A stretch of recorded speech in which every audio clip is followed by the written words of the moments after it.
everybody, welcome to Under the Arch Sports. I'm Eric Hobbs, and today we are talking about Dennis Gates, soon to be the new Mizzou basketball head coach. Before we talk about him, make sure you subscribe to our YouTube channel, you find us on Facebook, and you find us on Instagram. Guys, thank you for finding us on YouTube and Facebook. Instagram needs a little work. We're almost to 100. Maybe you can be number 100 for us. That'd be great. Now, Dennis Gates. There's not been a formal announcement, and that's going to take some time just because the university has to jump through some hoops to make everything legal and official.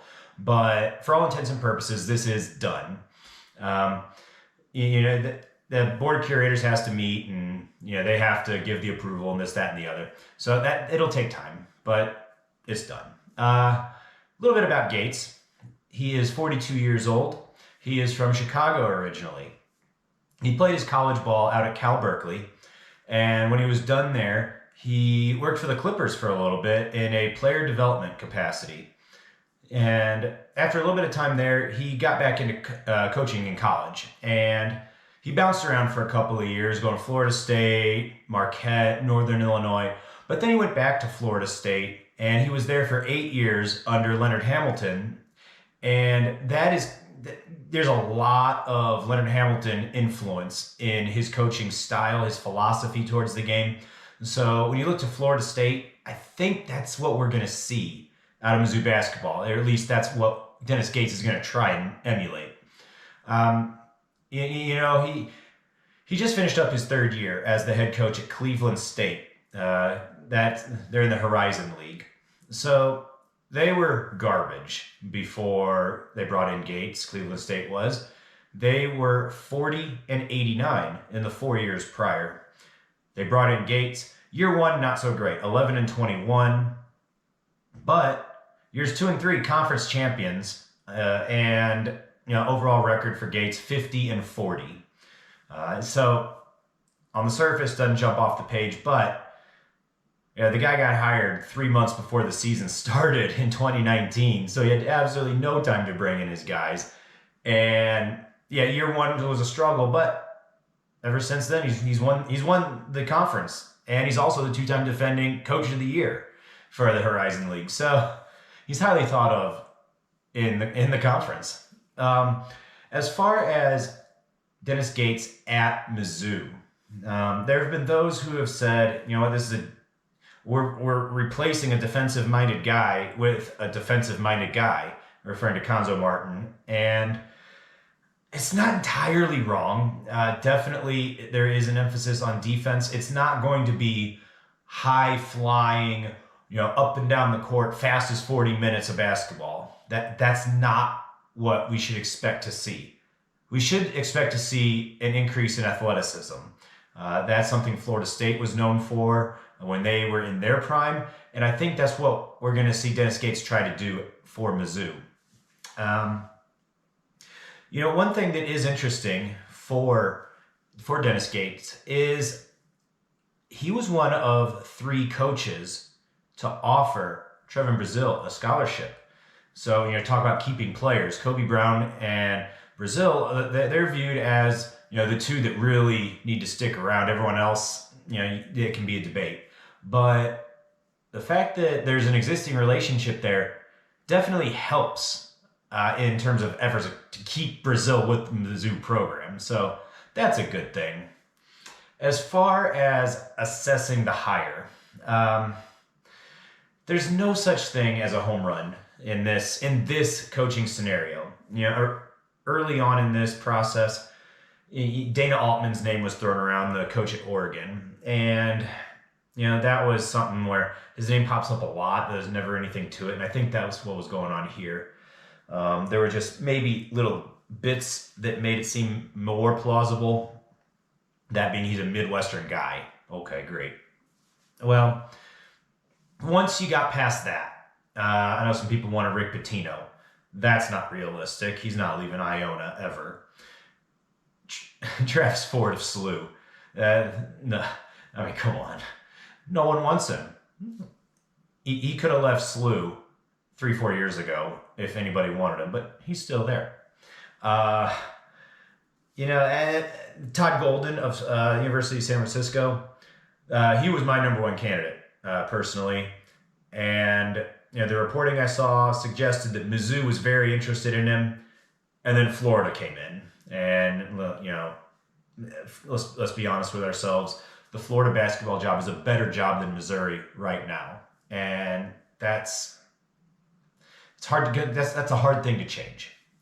The lightning rod in all this is Kim English. He's been at George Mason for 1 year. He went 14-16. I think a lot of people got super excited because I think it was his fourth game. George Mason beat Maryland. Oh, Power 5, Big Ten name, State University, all that. But the team 14-16, that's not something that Mizzou can risk. Even if Kim English if he's well connected with the donors, if he's viewed as a good recruiter, all these things are good. And I think it comes back to he's just not ready. It's experience. I think in 2 or 3 years, if Dennis Gates is the type of disaster that Kim Anderson was, where 2-3 years he has to go, I don't think that's going to happen, but bear with me on the example. Then, if Kim English has George Mason winning enough, absolutely, he should be one of your leading contenders for the job. If George Mason is, contending for Patriot League championships and so forth. I'm assuming they're still Patriot League. Everyone's moving around. But that leaves you with Dennis Gates, and it's interesting. Like I said, not a home run hire. I don't know that person was out there. Matt McMahon was one that a lot of people discussed as well.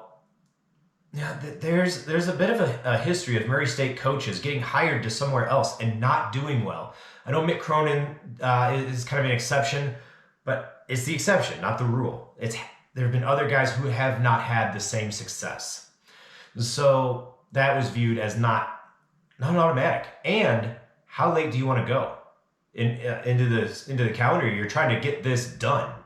Matt McMahon is coaching in the second round against St. Peter's in a couple hours from now as of me filming this.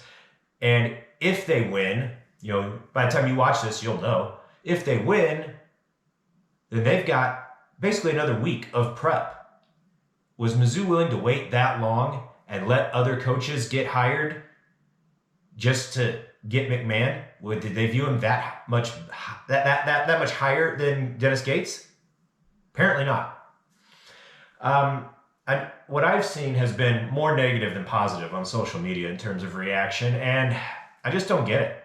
I know in the basketball community, it's thought of as a good, solid hire from what I've seen. Not a home run hire, but a good, solid hire. Maybe a double, to use the baseball expression. And it's not like nobody wanted him. His name was bounced around with a lot of other jobs. Gabe DeArmond of Power Mizzou was quick to report after all this news broke that he had the South Carolina job if he wanted it, but he turned it down. And so that means at least somebody else wanted him. You can say what you want about South Carolina as a basketball program, but that is another SEC school trying to get him at the same time as Mizzou. So it's not like he's a complete train wreck that no one else wanted. I guess that's what I'm trying to say there. I think this is a hire that has a very reasonable chance of being successful. Looking at the other finalists, your Todd Golden, your Matt McMahon, Kim English, call it those four, none of those is a slam dunk. None of them is a slam dunk. There is considerable risk with all of them. So at that point, you just got to trust your AD. That's really what it comes down to. Anyway, Dennis Gates is going to be announced probably, sometime, I don't know, give or take the 20th, 21st, somewhere in there, I'd imagine. And then we'll see. We'll see what happens with Mizzou basketball under Dennis Gates. Thanks for checking out this video. Hope to see you guys next time.